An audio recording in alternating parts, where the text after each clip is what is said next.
আজ সকালে ভাবছিলাম কি ভিডিও করব, তখনই মা বরকুল নিয়ে এলো। ভাবলাম এটাই দেখাই। তারপর দাদু ডাক দিল যে কই মাছ ধরছে। আমি তো মাকে কটা আলু এনে দিয়েই ছুটলাম দেখতে।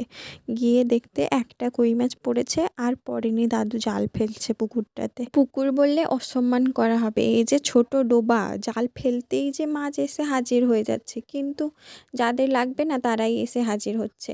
আমাদের তো চাই কই মাছ, কিন্তু এসে পড়ছে পাঙ্গাস মাছ খালি।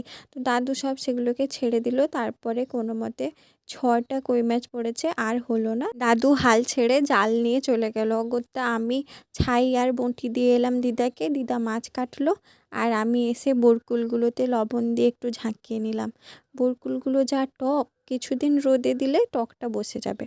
তারপর মাছগুলোকে নুন হলুদ মাখিয়ে ফ্রিজে রেখে দিলাম। কালকে এটার একটা তরকারি হবে, সেটা কিন্তু অবশ্যই দেখবে। টাটা।